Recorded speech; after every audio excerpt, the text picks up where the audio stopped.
پاکستان کے پاس افغان طالبان کے ساتھ لڑنے کے علاوہ کوئی اور آپشن باقی نہیں بچی ہے۔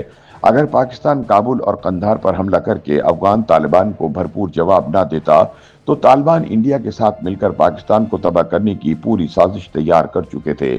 معروف اینکر پرسن جاوید چودھری اپنے ایک تجزیے میں ان خیالات کا اظہار کرتے ہوئے کہتے ہیں کہ افغانستان تاریخ میں کبھی بھی آزاد نہیں رہا، یہ ہمیشہ کسی عالمی طاقت کے زیر تسلط رہا ہے، لہٰذا ان سے نمٹنے کا صرف ایک ہی طریقہ ہے، طاقت یا رقم۔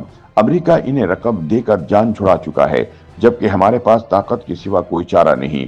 حالیہ دنوں میں پاکستان نے جس طرح افغان طالبان کو سرحد پر ہونے والے حملوں کا منہ توڑ جواب دیا ہے وہ لازمی ہو چکا تھا، ورنہ یہ ہمیں جینے کے قابل بھی نہ چھوڑتے۔ جاوید چودھری اپنے تجزیے میں بتاتے ہیں کہ افغانستان کا اقتدار اس وقت 35 گورنر، وزراء اور کمانڈرز کے ہاتھ میں ہے، ان میں سے 22 پاکستان کے ساتھ ہیں۔ ان کا خیال ہے کہ ہم ہر مشکل گھڑی میں پاکستان میں پناہ لیتے ہیں، ہم نے اگر اسے ناراض کر دیا تو ہم کل کہاں جائیں گے، جبکہ باقی 13 پاکستان کے سخت مخالف ہیں اور بدقسمتی سے یہ اس وقت فیصلہ کن پوزیشن میں ہیں۔ آپ یہ جان کر حیران ہوں گے کہ یہ 13 طالبان لیڈر بھی برس ہا برس پاکستان میں رہے، جہاں ان کی جی جان سے حفاظت کی گئی۔ اس وقت طالبان کے سپریم لیڈر ملا ہیبت اللہ اخنزادہ ہیں۔ وہ 1979 میں خاندان سمیت کوئٹہ شفٹ ہوئے اور 1996 تک کوئٹہ میں رہے۔ انہوں نے تعلیم بھی پاکستانی مدارس سے حاصل کی۔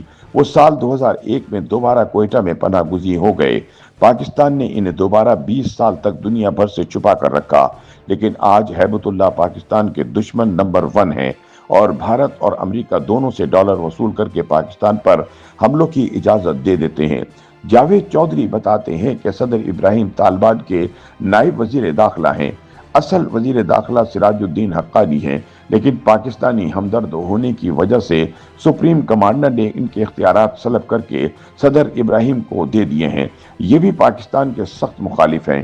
ان کی زندگی کا بڑا حصہ پشاور میں گزرا اور پاکستان نے ان کی میزبانی کی۔ اس کے بعد ملا عبدالغنی برادر نائب وزیر اعظم ہیں۔ انہوں نے ملا عمر کے ساتھ مل کر طالبان تنظیم بنائی تھی۔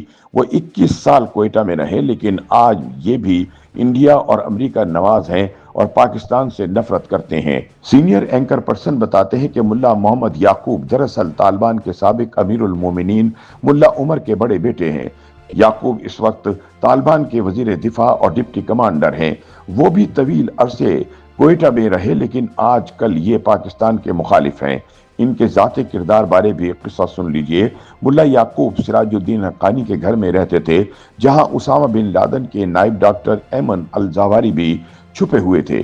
ملا یعقوب نے دوحہ میں امریکیوں کو زواہری کے پناہ گاہ کا بتا دیا اور امریکہ نے 31 جولائی 2022 کو ڈرون حملہ کر کے انہیں مار دیا۔